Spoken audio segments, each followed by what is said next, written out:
hyperbola is a set of all points in the plane whose distances from two fixed points in the plane have a constant difference.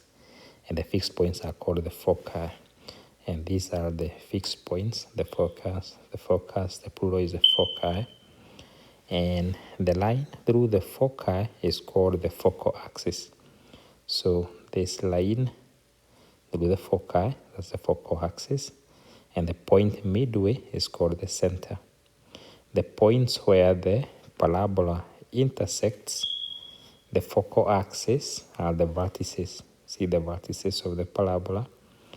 And the chord lying on the focal axis connecting the vertices is the transverse axis of the parabola.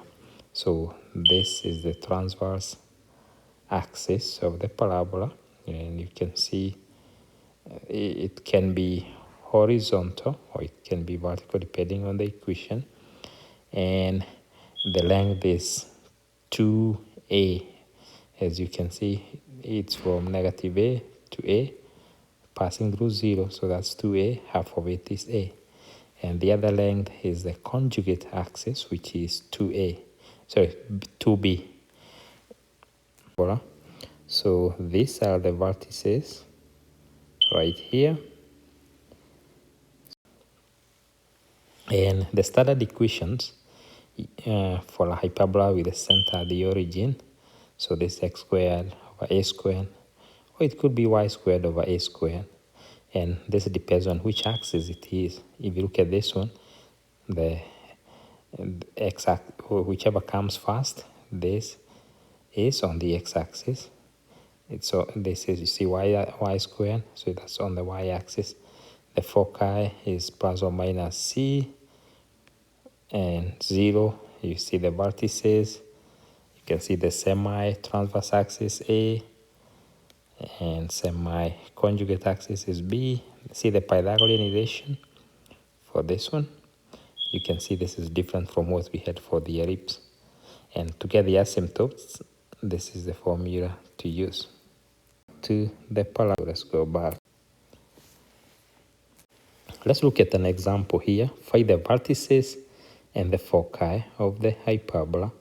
So we are given this equation. So the first thing, I would divide by 6 by 36 because I see the equation from the general equation, it's equal to 1. Divide by 36 by 36 by 36. And this gives me x squared over 9 minus y squared over 4 is equals to 1. And you can see this hyperbola is on the x-axis. So now we can find the vertices. So the vertices, if we go to the example, so since a is equals to, a squared is 9, and so a is equals to 3. So the vertices are going to be on the x-axis. So they're going to be 3 plus or minus 3, 0. And then we can also find the co-vertices, which are going to be on the y-axis, and they're going to be 0 plus or minus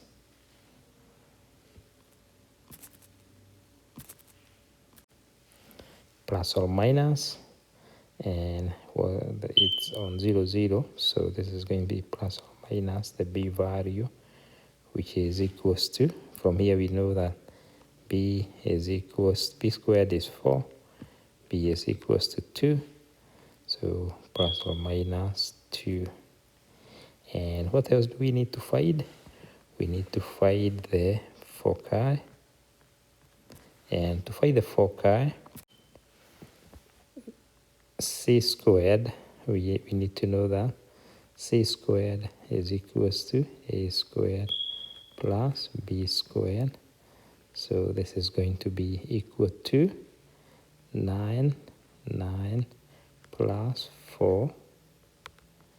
So c squared is equals to 13. C is equals to C is equals to square root of 13. So the focus, remember, it's going to be on the x-axis. So it's going to be plus or minus square root of 13, and that's going to be the focus, the foci.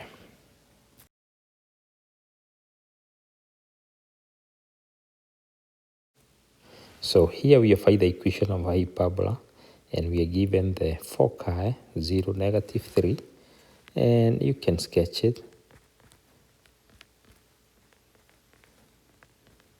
And we are told the foci is on 0, 3 and 0, -3. So that is the foci. So that means C is equals to 3. And we are given the conjugate axis has a length of 4. So that means the half of it is going to equal 2. So I know that a squared plus b squared is equals to c squared. So what does that mean?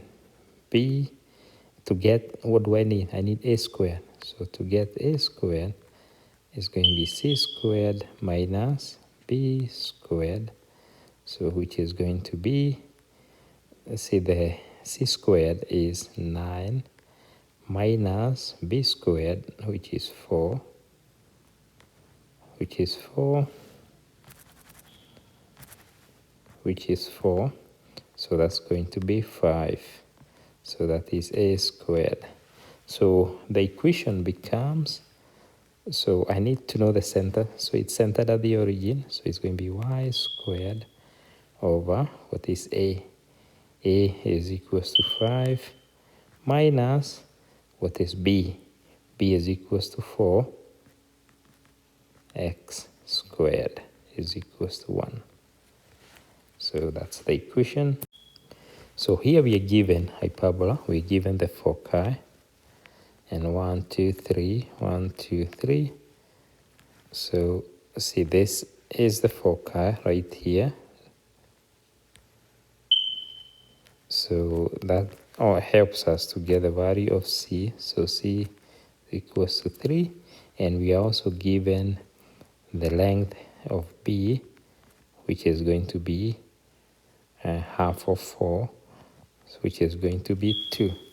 So let's get the equation for, so we know that c squared is equals to a squared plus b squared, which is equals to a squared, which is equal to, I don't know what a squared is, but I know that I can get a squared by doing c squared minus b squared minus b squared. So c squared is equals to 9 minus 4, which is equals to 5. And so the equation, this is on the x-axis, x over 5 minus y over 4. Y over 4 is equals to 1. So that's the equation.